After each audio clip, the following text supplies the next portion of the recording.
स्वागत है आपका ब्रेनिक एजुकेशन फिजिक्स चैनल में। और आज हम पढ़ने वाले करंट इलेक्ट्रिसिटी। तो प्रीवियस चैप्टर में हमने इलेक्ट्रिक करंट के बारे में पढ़ा था। क्या होता है इलेक्ट्रिक करंट? तो इलेक्ट्रिक करंट हमारा प्रीवियस वीडियो में हो चुका था। ये क्या था हमारा? Rate of flow of charges,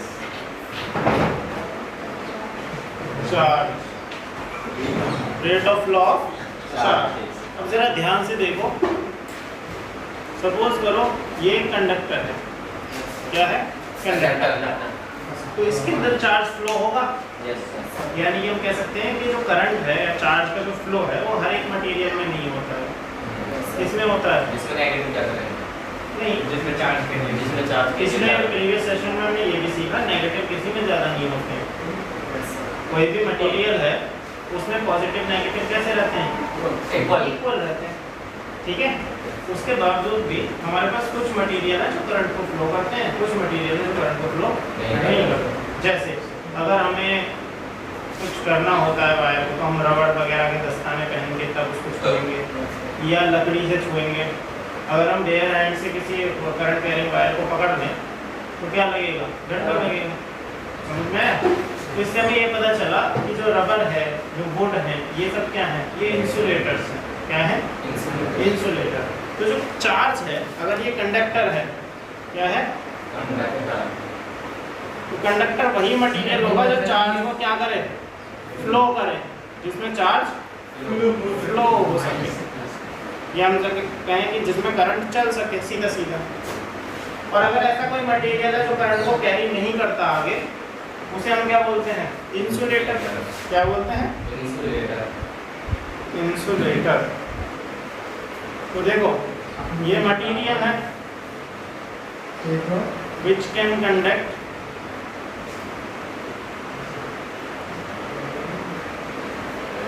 electricity. क्या बोलेंगे उन्हें? कंडक्टर। और इनके जो एग्जाम्पल है वो क्या है?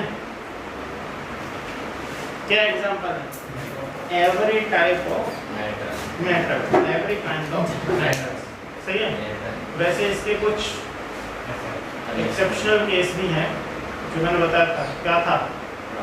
बिस्मथ। ब्रास नहीं, ब्रास तो तुम्हारी पीतल होती है। ब्रास में तो बहुत अच्छा खासा करंट पास हो जाता है। सही है। नहीं, सोडियम भी कर देता है। क्या था? बिस्मथ। बिस्मथ क्या है? मेटल है। बिस्मथ मेटल की कैटेगरी में आता है, बट करंट पास नहीं करता है। तो फिर भी हम क्या लिखेंगे? All metals like iron, copper, silver, gold etcetera, ये सब क्या है? कंडक्टर है। और जैसा हम सबको पता है इसमें इलेक्ट्रिसिटी पास हो जाती है। दूसरे आते हैं इंसुलेटर। ये इलेक्ट्रिसिटी कंडक्ट नहीं करते। मटेरियल्स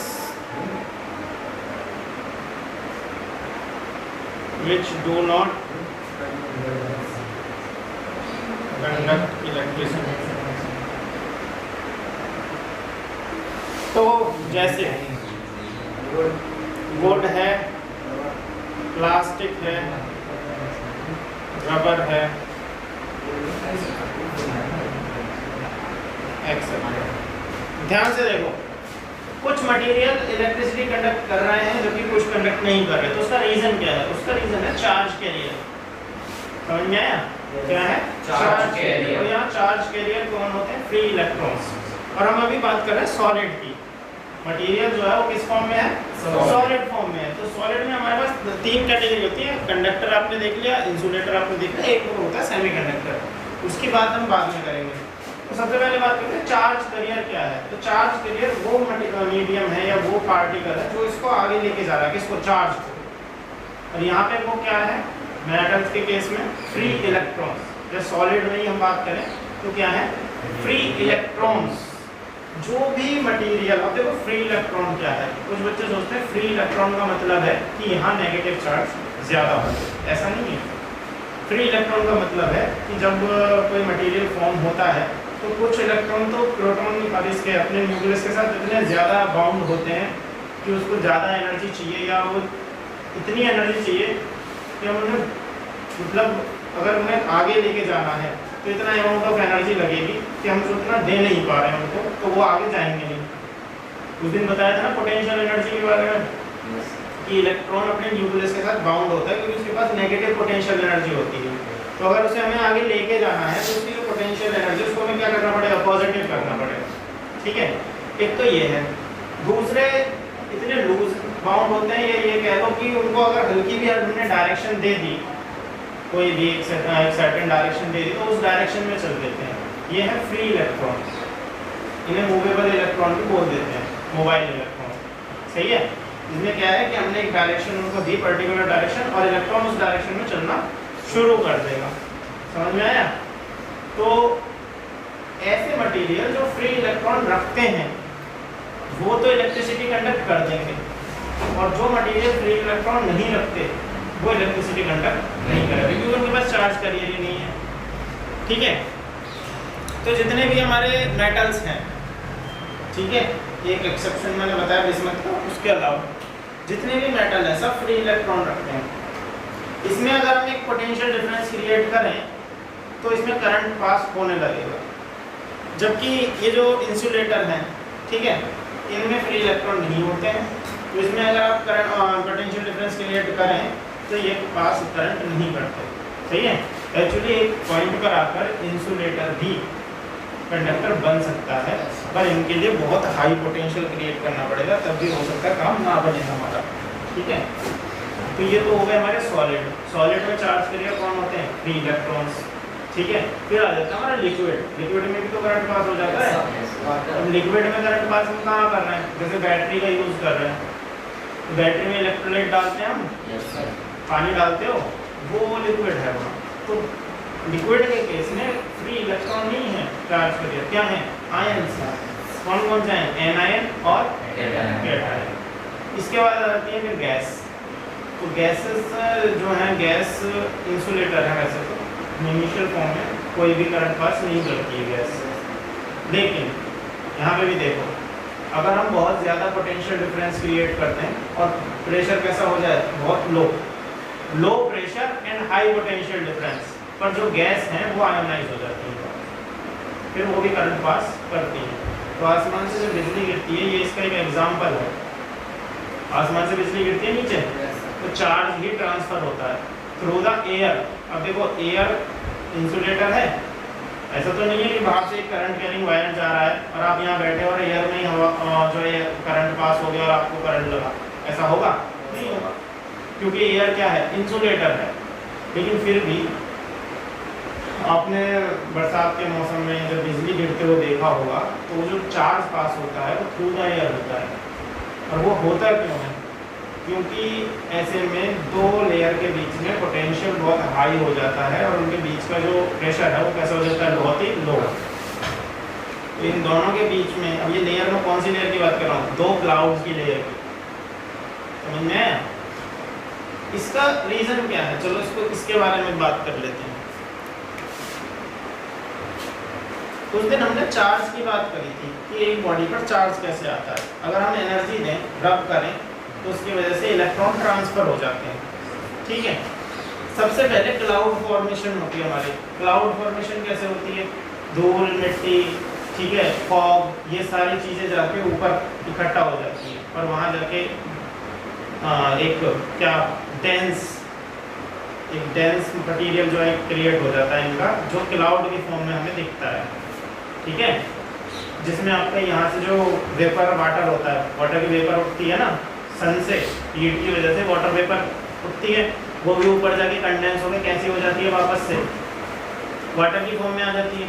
तो एक क्लाउड फॉर्मिंग होती है और ये क्लाउड जो है लेयर की फॉर्मेशन में होता है इस तरह से। अब क्लाउड ऐसा तो होगा नहीं कि सिर्फ हमारे यहाँ छत के ऊपर ही ऊपर है, एक बहुत बड़ा एरिया कवर करता है।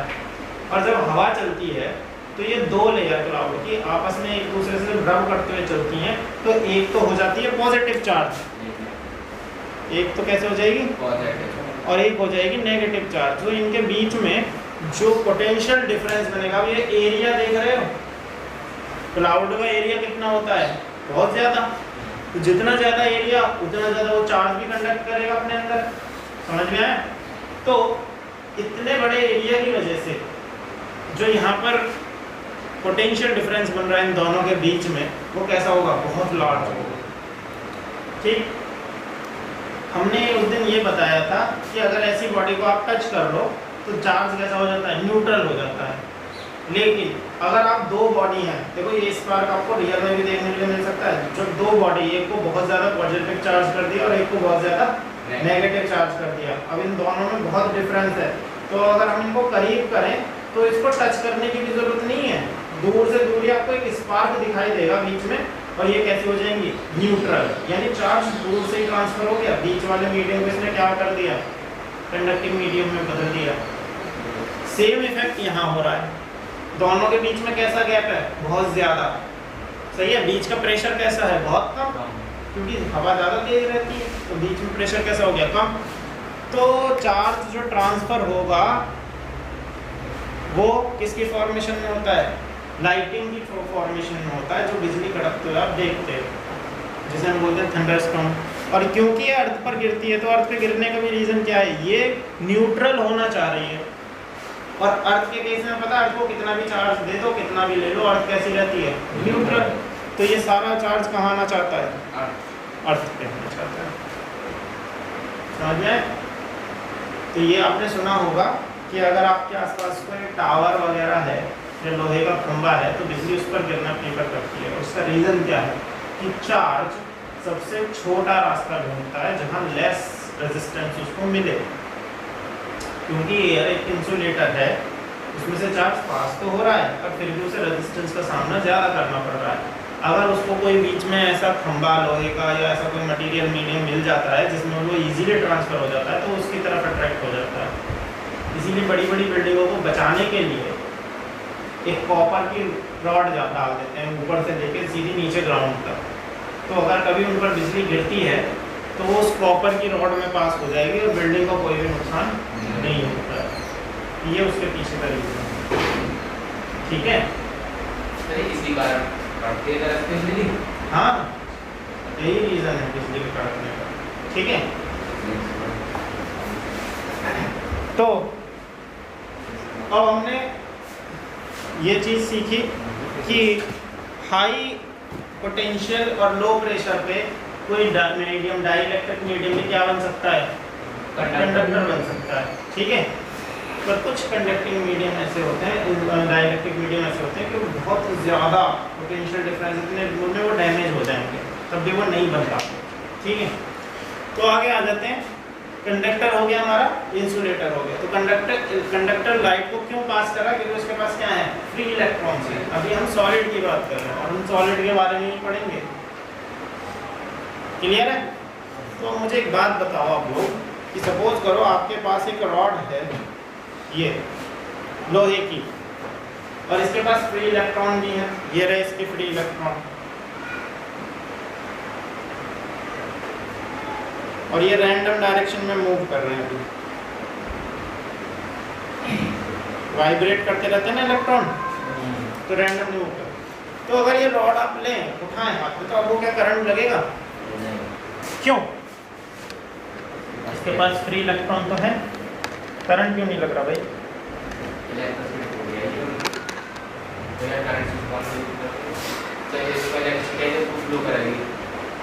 क्या रीज़न है, इसका रीज़न है कि इसके पास फ्री इलेक्ट्रॉन तो है पर करंट के लिए हमने rate of flow of charge होता है, ये चार्ज, ये जो चार्ज है, जो इलेक्ट्रॉन है, ये एक यूनिडायरेक्शनल फ्लो में होना चाहिए। यानी कैसे होना चाहिए, यूनिडायरेक्शनल फ्लो में। अभी हम देखें कोई इधर जा रहा है कोई इधर, नेट वेलोसिटी निकालते हैं तो कैसी आती है, 0 आती है। अगर ये इलेक्ट्रॉन इस फॉर्मेशन में चलना शुरू करते हैं, किस फॉर्मेशन में, इस तरह से एक ही डायरेक्शन में चलना शुरू करते हैं, तो हम क्या कहेंगे, करंट चलना हमारा स्टार्ट हो गया। अब सवाल ये है कि ये यहाँ से यहाँ क्यों जाएगा, ये ऐसा है, इस तरह से क्यों चलेगा। तो इसके लिए हमें क्या करना पड़ता है, इसके लिए हमें वर्क करना पड़ेगा, सही है। और वो कौन सा वर्क है, कि एक चार्ज हमारा पॉइंट ए पर रखा है, ए पॉइंट पर रखा है, इसे बी पॉइंट पर लेके जाना है। यहाँ से यहाँ तक चार्ज अपने आप तो जाएगा नहीं, इसको लेके जाना पड़ेगा। किसको? हमें। और इसे कैसे लेके जाएंगे? By creating potential difference. क्या करें? पोटेंशियल डिफरेंस क्रिएट करेंगे। बिना किसी पोटेंशियल डिफरेंस के एनर्जी का फ्लो नहीं होता है। मेरे पास एक पाइप है, इसमें पानी भरा हुआ है, दोनों साइड के जो लेवल हैं, ये साइड सेम हाइट पर है, तो क्या पानी इसमें से कहीं जाएगा? क्या फ्लो होगा? नहीं होगा, जब तक मैं इसे क्या ना करूं, तिरछा ना करूं। अब इसको मैंने हाई पॉइंट पे ले लिया, इसको लो पॉइंट पे लिया है, पानी किधर से किधर जाएगा? हाई से लो की तरफ जाएगा। तो ये क्या है? इन दोनों पॉइंट के बीच में हमने क्या क्रिएट किया? Potential difference. बिना पोटेंशियल डिफरेंस के एनर्जी फ्लो होता ही नहीं है। इसका एक एग्जांपल आप बोतल से भी देख सकते हो। मान के चलो हमारे पास 2 कैन हैं,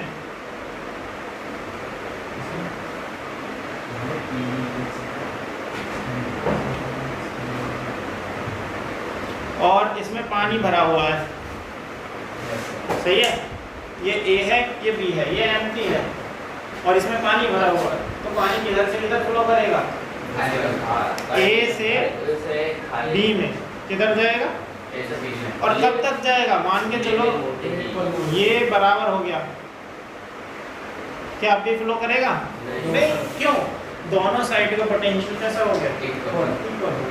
जब तक इक्वल पोटेंशियल रहता है एनर्जी फ्लो करती ही नहीं है। यहाँ पे भी अभी कोई पोटेंशियल डिफरेंस था नहीं, तो ये इससे ऐसे फॉर्मेशन में आएगा नहीं। कुल मिला के अगर मैं एक चार्ज पार्टिकल को लूँ कि ये मेरा एक चार्ज पार्टिकल है, इसको मुझे ए से कहाँ लेके जाना है? पॉइंट बी पे। तो इसके लिए मुझे क्या करना पड़ेगा? वर्क करना पड़ेगा। इसको यहाँ से फोर्स लगा के यहाँ तक डिस्प्लेस करना पड़ेगा। और ये वर्क डन मैं कैसे करता हूँ? एक्सटर्नल एनर्जी सोर्स लगाता हूँ। क्या है वो? बैटरी। क्या है? बैटरी। तो मैंने यहाँ पे क्या क्रिएट किया? देखो, this is V volt negative. तो इधर क्या क्रिएट हो गया? हायर पोटेंशियल, और इधर कैसा हो गया? Lower potential. अब इलेक्ट्रॉन की बात करें तो इलेक्ट्रॉन पे चार्ज कैसा होता है हमारा? नेगेटिव। तो ये नेगेटिव इस नेगेटिव को क्या करेगा? रिपेल। और ये पॉजिटिव वाला क्या करेगा? अट्रैक्ट। तो इलेक्ट्रॉन एक फोर्स एक्सपीरियंस करेगा पॉजिटिव साइड में, और ये इलेक्ट्रॉन यहाँ से यहाँ पे चलना शुरू कर देगा। तब हम कहेंगे कि करंट फ्लो होना शुरू हो गया। अब ये जो तुम बोल रहे थे ना, इसे करंट वाली चीज़ से टच करेंगे रॉड को तभी तो करंट लगेगा, करंट वाली चीज़ से नहीं। एक्चुअली जब से आप टच करते हो तो क्या मिलता है? Potential difference. घर में जब आप तार लगा के लाते हो, खंभे से बिजली आती है, पोल से बिजली लेके आ रहे हो, तो क्या लेके आ रहे हो? करंट या वोल्टेज? क्या लेके आ रहे हो बताओ? अच्छा, कभी तुमने ये कहा है घर में कि 5 एम्पियर का करंट आ रहा है, ऐसा बोलते हो? ये बोलते हो 220 वोल्ट आ रही है? क्या बोलते हो बताओ? ऐसा होता है? करंट आ रहा है? बिजली आ रही है। नहीं, जब स्टेबलाइजर है नहीं है? है? तो स्टेबलाइजर में जब देखते हो तो क्या करंट देखते हो, वोल्टेज देखते हो? वोल्टेज।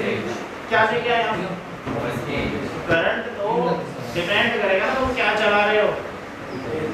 करंट तो डिपेंड करेगा आप क्या यूज कर रहे हो, उस हिसाब से आपको कितना करंट चाहिए। हम लेके क्या है? बेसिकली वोल्टेज लेके।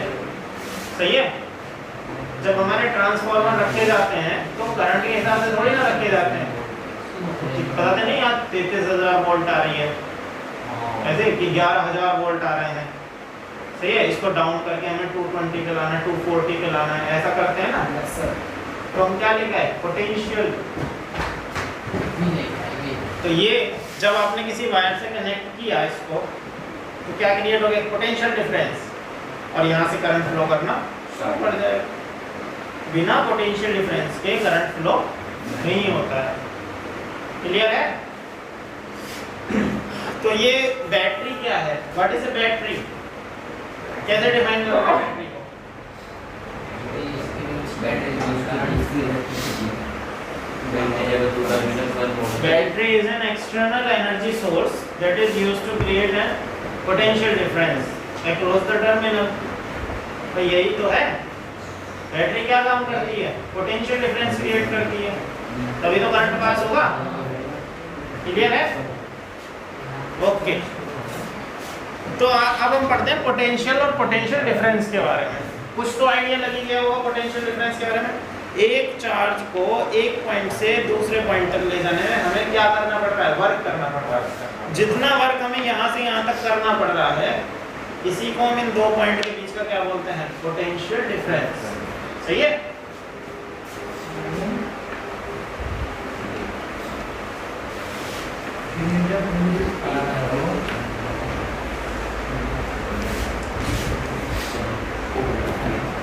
आज क्या पोटेंशियल एंड पहले इलेक्ट्रिक पोटेंशियल की बात कर लेते हैं। इलेक्ट्रिक पोटेंशियल, तो देखो ये कोई पॉइंट ए है, अगर हमें इंफिनिटी से कोई चार्ज लेके आना है उठा के, और हम इंफिनिटी से कोई चार्ज उठा के यहाँ पे लेके आए ए पॉइंट पे, तो जितना वर्क हमने किया इंफिनिटी से यहाँ तक चार्ज को लाने में, उसे इस पॉइंट का क्या बोलेंगे? Electric potential. क्या बोलेंगे? ये तो सिर्फ पोटेंशियल है, इस पॉइंट का पोटेंशियल होगा इतना, जितना वर्क हमने किया है इंफिनिटी से यहाँ तक चार्ज को लेके आने में। सही है? क्या है? Work done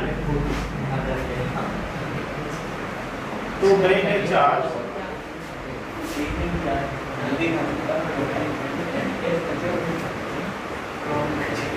to a point is known as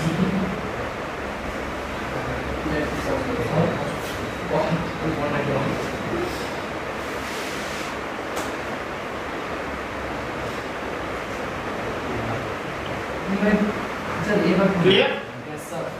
infinity से किसी पर्टिकुलर पॉइंट तक चार्ज लेके आने में, और ये कैसा यूनिट चार्ज है? कैसा चार्ज है?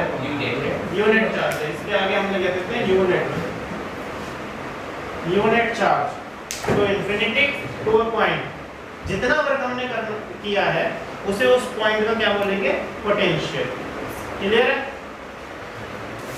अब दो पॉइंट के बीच का पोटेंशियल डिफरेंस क्या होता है? ये तो एक पोटेंशियल की डेफिनेशन है। इसके लिए अगर मैं लिखूं तो आप ये लिख सकते हो V is equal to W upon Q। V is equal to W upon Q। W क्या है? वर्क। Q क्या है? जिस चार्ज को हम लेके आ रहे हैं। सही है? इसकी जो SI यूनिट हो जाएगी, SI यूनिट ऑफ पोटेंशियल कितने हो जाएगी? जूल पर कूलाम। ये ऐसे हम लिख देते हैं जूल कूलाम इनवर्स, और इसी को हम बोलते हैं volt. It is known as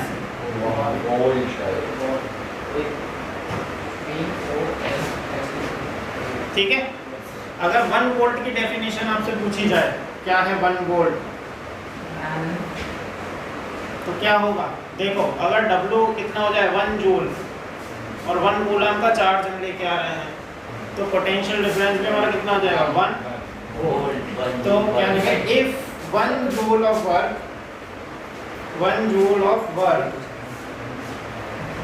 is done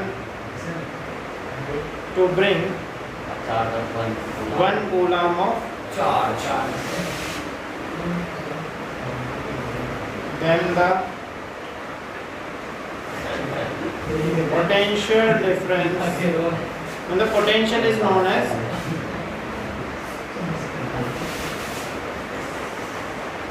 one volt. क्या बोलेंगे? 1 वोल्ट पोटेंशियल। ठीक है? तो ये तो था तुम्हारा पोटेंशियल। अब बात करते हैं पोटेंशियल डिफरेंस की।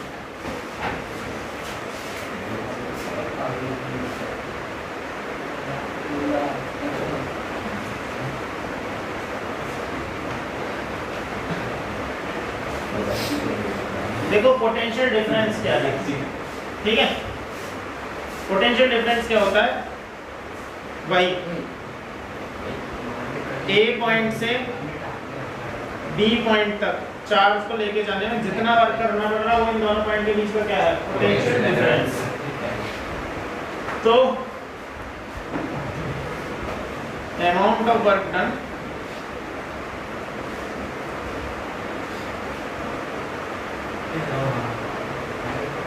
तो shift charge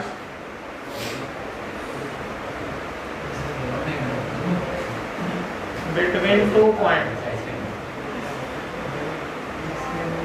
is known as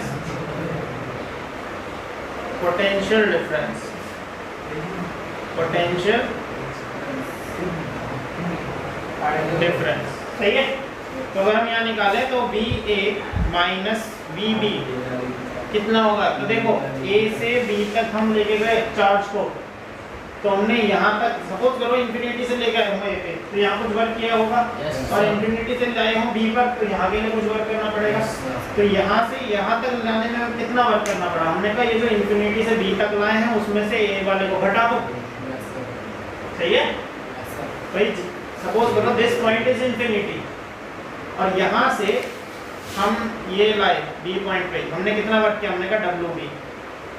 infinity से ए तक लाए, इसको हमने कितना वर्क बोला, हमने कहा हमें तो ए से बी का चाहिए, हमें उससे मतलब नहीं, तो हमने कहा इसमें से इसको घटा दो, सही है। तो क्या हो जाएगा, W B minus W A upon Q. This is known as potential difference between 2 points, ठीक है, यही है डिफरेंस ऑफ वर्क। क्लियर है? ये पोटेंशियल डिफरेंस है, बिना पोटेंशियल डिफरेंस के इलेक्ट्रिक करंट पॉसिबल नहीं है, ठीक है। और यहीं से शुरू होता है ओम लॉ। क्या शुरू होता है, Ohm's law. Ohm's law. Ohm's law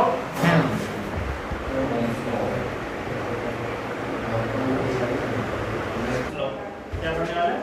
Ohm's law. तो ओम ने हमें क्या बताया, How to do Om Namah Shivaya? Ohm's law. तो अभी हमने देखा पोटेंशियल डिफरेंस क्रिएट करेंगे तो हमारा करंट फ्लो होगा, सही है।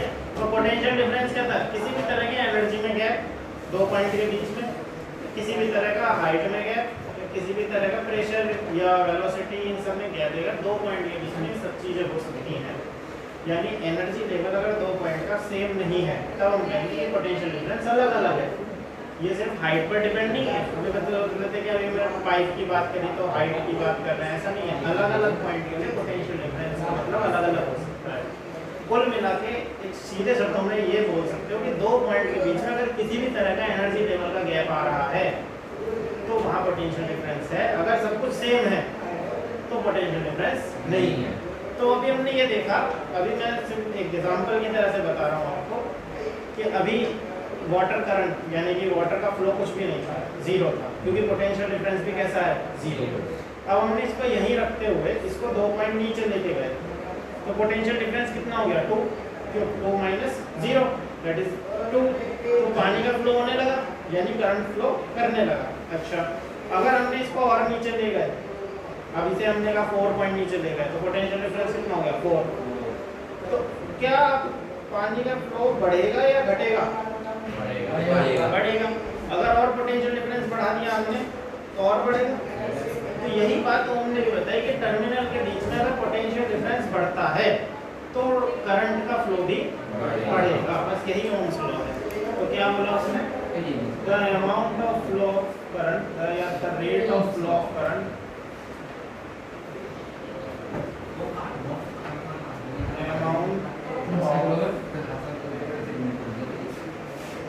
in a circuit is directly proportional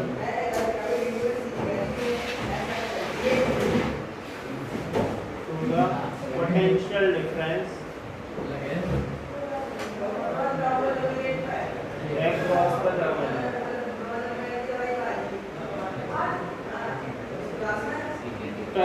ठीक है, ये है ओम्स लॉ।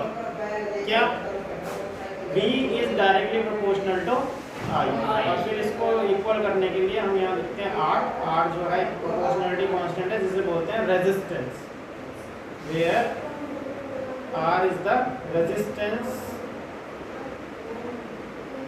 of the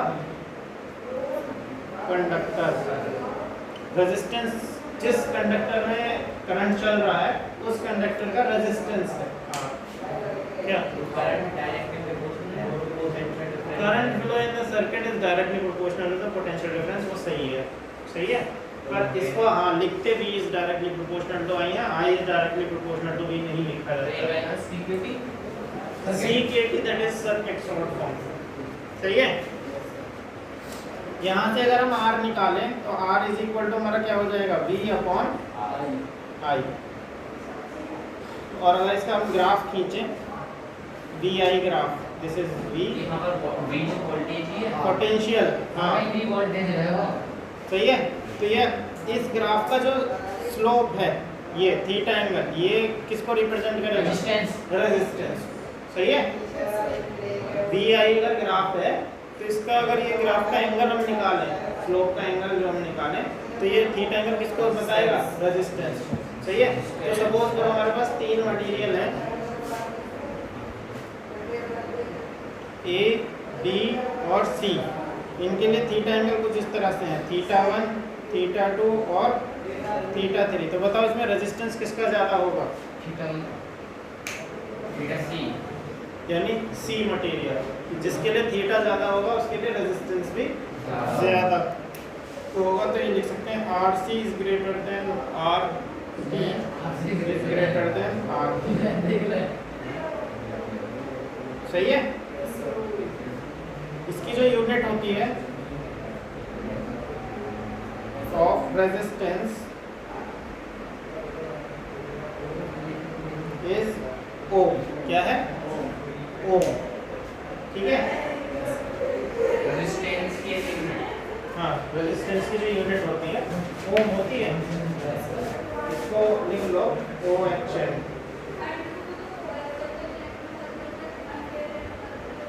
ये ओमेगा के सिंबल से रिप्रेजेंट होता है,